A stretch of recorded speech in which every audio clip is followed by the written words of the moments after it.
Hello everyone, welcome back to Student Union, the demo. Let's go ahead and continue. Damn it. I gathered the bottles of cleaner I'd knocked from the shelf. My first instinct leads me to bend at the waist, which I regret. With a low wince I straighten and retreat from the dim room, arms cradling the supplies. Mr. Underwood was quick to text instructions to us in a group text, and Alice was quicker to address Holly and me with instructions of her own. I'm in the mood to sleep, not struggle for control, so I'm humoring her. Stepping over the broken glass and my own dried blood, I ease my payload across the desk. Mr. Underwood wanted us to clean the art room and gym today. Coach Jean will apparently hold us accountable. Alice asked that I handle this room while she and Holly take on the gym for the hour.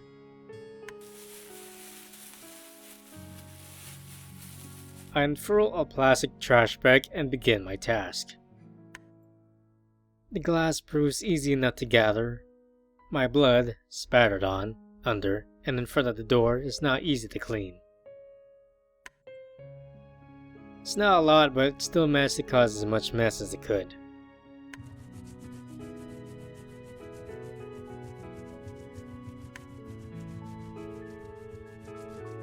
I buff the floor with a damp rag until drops of sweat from my forehead can contribute to lubrication of cleaning solution. I flake off a good amount of residue, but a few areas are just too stubborn. The label on the bottle informs me. This cheap stuff won't cut it. I'll take the trash to the bin outside and stop by the science lab on the way back.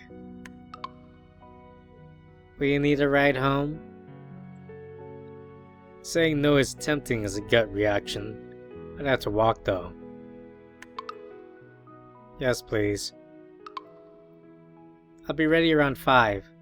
Wait in my room when you finish. Thank you, ma'am.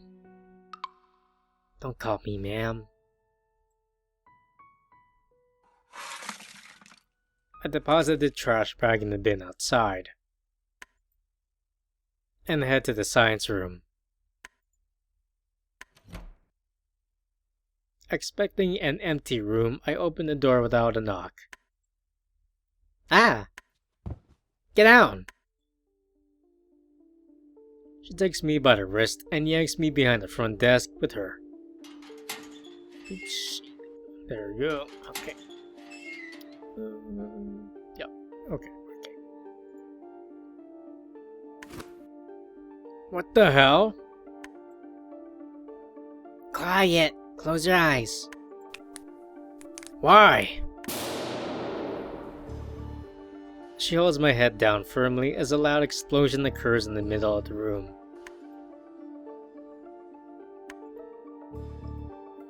What are you doing? Basic, but functional. Alice stands up with me and we observe the fractured plastic bottle, tipped over dramatically. Thin vapor puffs from the lid, and small bits of plastic litter the room. I blink twice and try shaking the ringing out of my ear. What are you doing in here? Alice looks happy to answer that.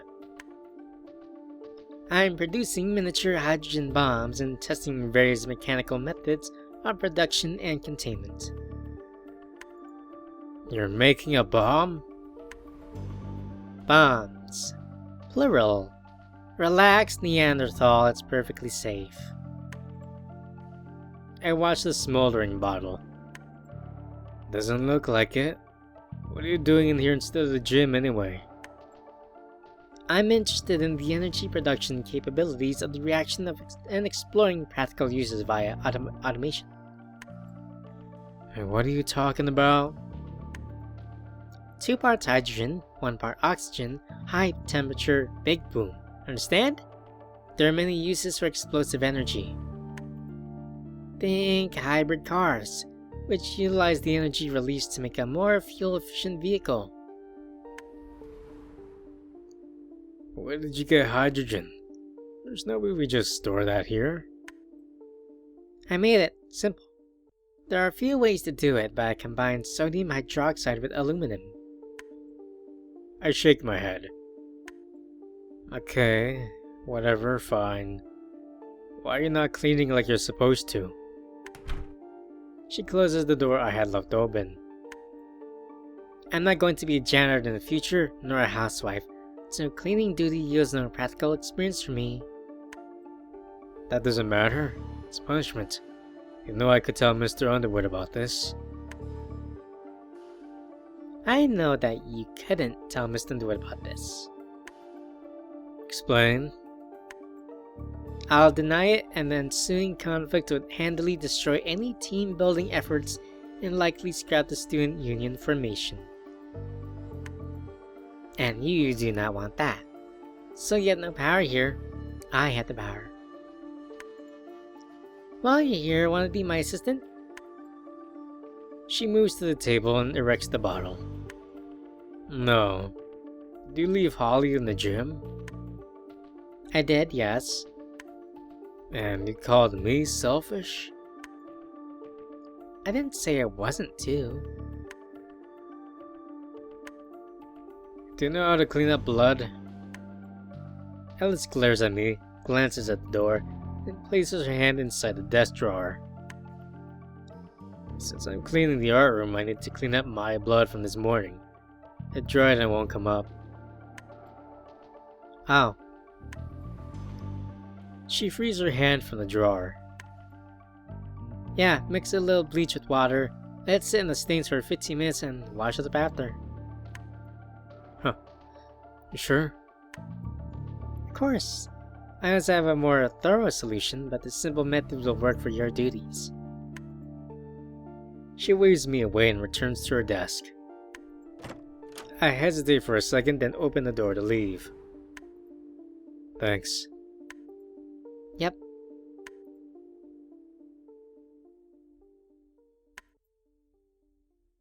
I return to cleanup duty. I dust out the rest of the classroom while waiting for the solution to sit and afterwards rub it clean.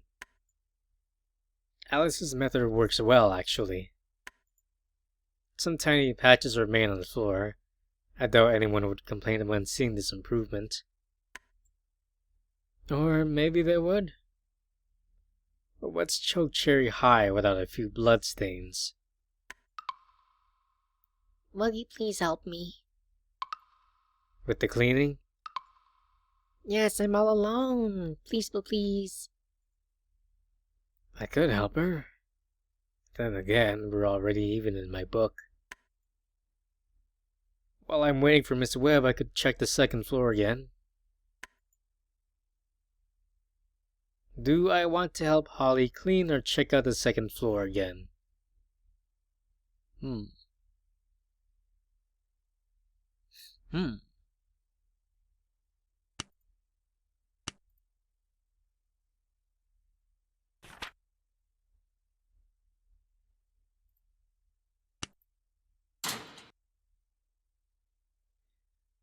I'm gonna help Holly.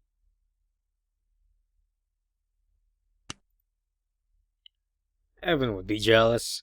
I collect the supplies and transition to the gym.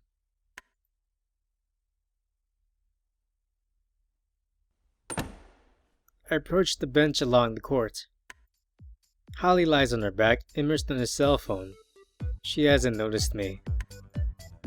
What are you doing? Holly hops up and stumbles wildly, nearly dropping her phone. Hi, that was fast. And that was suspicious. Well, it shouldn't be because it's not. I scan the area. There are no cleaning implements, which fuels my suspicion.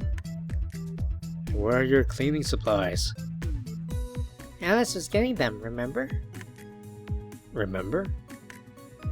For 40 minutes and you didn't think to check on her? I most certainly did. I texted her when she was helping you for a bit.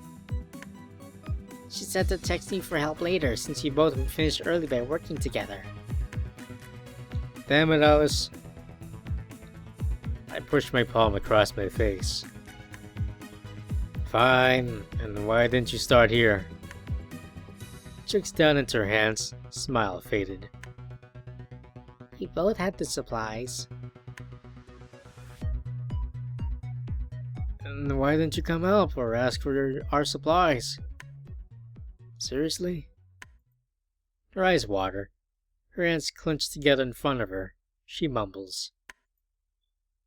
What? Speak up. The blood. I didn't want to see it. My eyes widen as I realize why. Damn it, I shouldn't forget that. It's okay. I'm here now. So let's just finish up a quick, yeah? She nods solemnly and we begin our task. I glance at Holly periodically to confirm her status. A few minutes pass. I'm sorry for not being around as much over the break. I know Evan wanted to hang out too. It's okay, I really was working a ton. Besides, I thought you might want some space for a while. Her smile returns. Everyone thought that at the same time. It probably didn't help that I had to get a new phone number. How about I make it up to you? Wanna spend time with me and Evan this weekend? I pushed the white dust mop over the floor, moving away from her. Maybe, if you promise to make it fun. My time is top tier. You boys must earn it. We'll figure something out. So long as you're not sick of me by the end of our punishment sessions. Punishment sessions make it sound way kinkier than it is. As I near her with the mop, I wiggle my eyebrows. Do you want it to be kinkier? No, bad. I chuckle and continue dusting the court. Holly picks up trash from under the bleachers. The garbage stretches out the trash bag she used to gather it. I approach her, she grunts loudly, struggling to lift the bag. I cross my arms and watch her. Need help? Not from a peasant. I'm more like a mighty warrior. Fresh from battle, adrenaline still pumping through me. I point to my bandage. So come on, give me that. Gripping beneath her two hands with one hand, I squeeze the bag closed tightly and lift it over my shoulder. My other arm cradles many of our supplies. Mighty indeed, how chivalrous. She scoops up the remaining dust mop and we journey to the janitor's closet. Can I ask you something weird? Sure. Wait, maybe. Have you heard or seen anything weird around school? Holly looks up at me, examining my forehead as it beads with sweat. What do you mean? Loud noises of banging and thuds from the second floor. No, I could ask Granddaddy if there's construction. I shake my head quickly. No, it's not important. I hid the trash bag into the dumpster with a grunt before we moved back inside and to the closet. Hey, are you okay? Yeah, it's been a very long day. We restocked the shelves with the slightly diminished supplies. Or at least I do, I'm not sure what Holly's doing. From behind I hear the faint click of the door closing. I turn and look down at Holly. She's close, looking up into my eyes. Howdy, you cute girl. Our valiant hero, war-torn and battered, deserves a reward. I feel my cheeks flush. Oh, what did you have in mind? Do you know what harvest goddesses are known for? Their fertility? She giggles and squeezes my hand. Yes, but also their healing powers. What are you doing, silly? Shh. She massages my hand slowly with her soft fingers, pressing into the muscles of my palm. Then she slowly works her way down each finger. She rubs between each and every joint. Carefully, she rolls her slim fingers all over my hand. My eyes close, shoulders relax. You're good at that.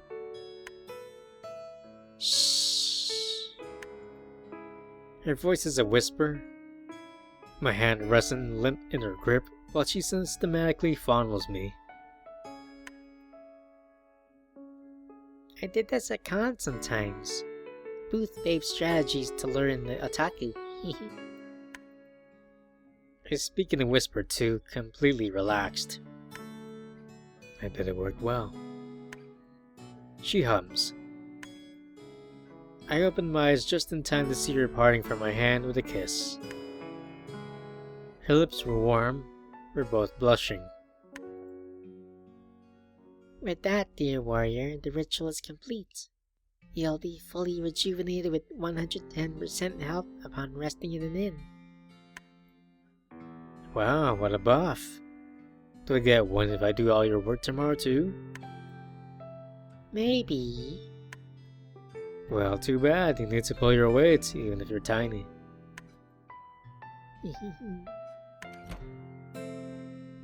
She spins around and swings open the door before hopping out. I follow with a stupid smile on my face.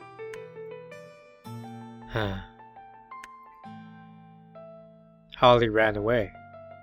Silly girl. I repeat the thought of Evan being jealous about my time with Holly.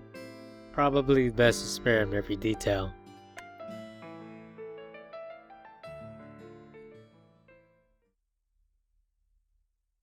I feel unsteady. My fingers dig into my shirt, beneath the jacket and above my heart. The smooth polyester cotton fabric conforms to my grip. Ready? My hand returns to my side at the sound of Miss Webb's voice. Yeah. Miss Webb? Her eyes flick over to me. Ask me on the way.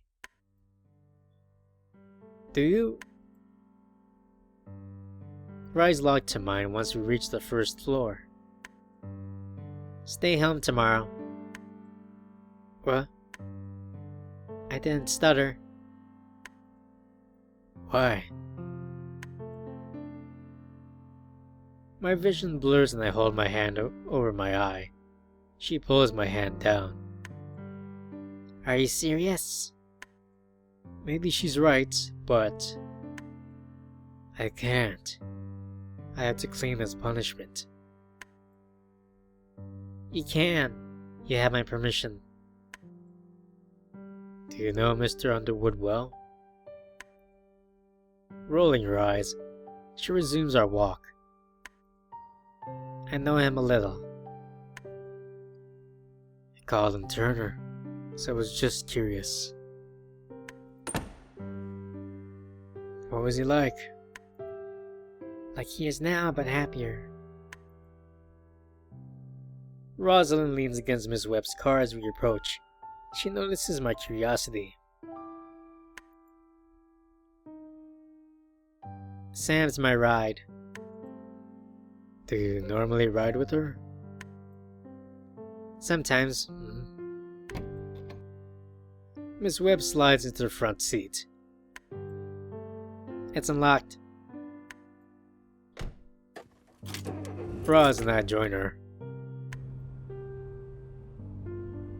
Seems like they're in a quiet mood. That definitely works for me right now. I wonder if she's dropping off me or Ross first. My attention turns to the window. I'm so tired. What a day. I smell Miss Webb's lavender air freshener. I think one of them is wearing her pretty perfume, actually. I drift to sleep for just a bit. Hey, we're here.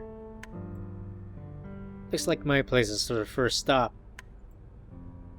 Thanks again. Miss Webb offers me a long look. Get some rest. Immediately after I step out, Roz climbs into the front seat to replace me. Shoes! What have I told you? Come on. As I walk away from their arguing, I notice Jester cold on the front step. I bend to pet his back. Hey, buddy. This morning I could have sworn you were being stubborn again and stayed inside. Jester lifts his rear to press into my hand. I step in front of the door and hold the knob steady while reaching for my key. But it's not locked.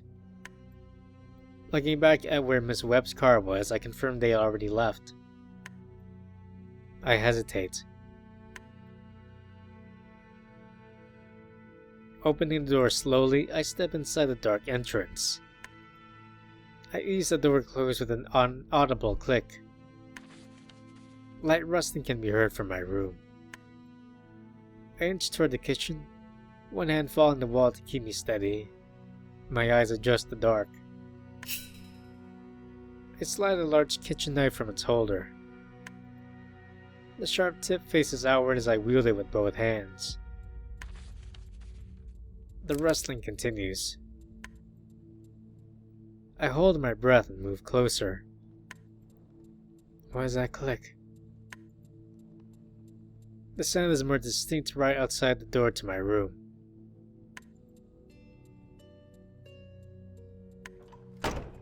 I kick the door open and face the intruder. Ah! What the hell did... You? I lower my weapon. What are you doing in here? Evan, having pressed himself against the wall, takes a step forward. I was waiting for you. Yeah, why were you messing with my shit? I was bored. Well, I've been here for a minute, huh? I don't hide my irritation. How did you get in? The spare, the key. The extra one you keep behind the stairs. Note to self, don't leave a spare out. You don't have to stop. Not on my account. I won't tell anyone. About the key, I mean. My anger fades. I lift the knife again. Guess I'm gonna have to kill you, huh? Ha ha, very funny. Why are you in the dark? I set the knife on my bedside table and flick the light switch. The light does not turn on. Your power is out, I think. Great. I rub my face. Okay. So, why are you waiting for me? I couldn't say it in writing. You never know who's going to see it. Say what? What you said. It's true. The noise at school. I think... I hold up my palm. No, it's not. I was joking. You're being ridiculous again. No, I'm not. Well... No, I'm not. Not this time. Honest. I sit on my bed. Look. I'm really tired today. Lane, I'm serious. I am too. Out. He doesn't budge. I go in the library instead of the study hall. In the afternoon. Yeah, feels like unless there's half the students missing, coach wouldn't notice. As long as I don't do it too often, it's okay. But I've been doing it more. Congrats on your new level of delinquency. It looks like he's choosing his words carefully while he avoids eye contact with me. I'm not the only one. In there, I mean. I've seen Principal Decker and Mr. Underwood talking. They were arguing today. About what? Well, I couldn't hear well. They were talking low. Talking quietly, I think. Mr. Underwood said something about a sustainable solution. I don't understand the problem. They were just talking. Most everyone at school knows things are tense because funding was cut. I massaged the nape of my neck. Well, yeah, but they were really serious. I felt like if they caught me, I'd be in a lot of trouble. Of course, because you were skipping class. But why would they keep meeting there to have important conversations? I don't know, but I do know it's probably not as nefarious as I seem to think. How do you know? It's not normal. It's not really that abnormal. Look, I'll go with you tomorrow if it makes you feel better. Okay, good. Right at the study period, right? Yeah. Jeez, you need to relax. He stares at my bandage. I need to relax? What about you? What about me? Sorry, I just mean... What's going on lately? Are you okay? I chuckle. Got a serious headache, but I'm fine. Why are the lights out? Beats me. I just got home. I'll call the power company later to figure it out. Where's your mom?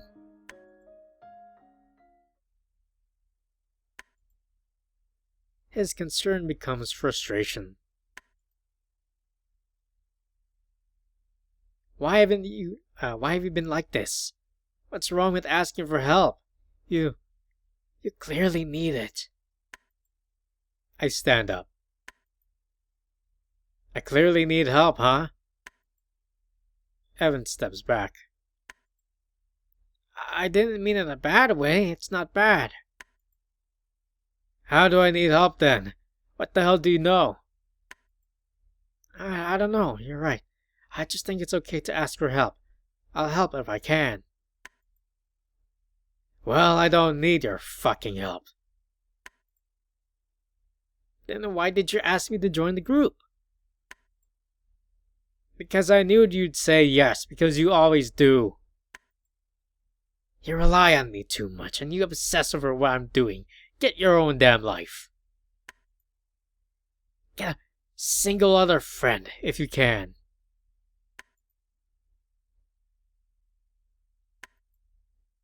You need to leave.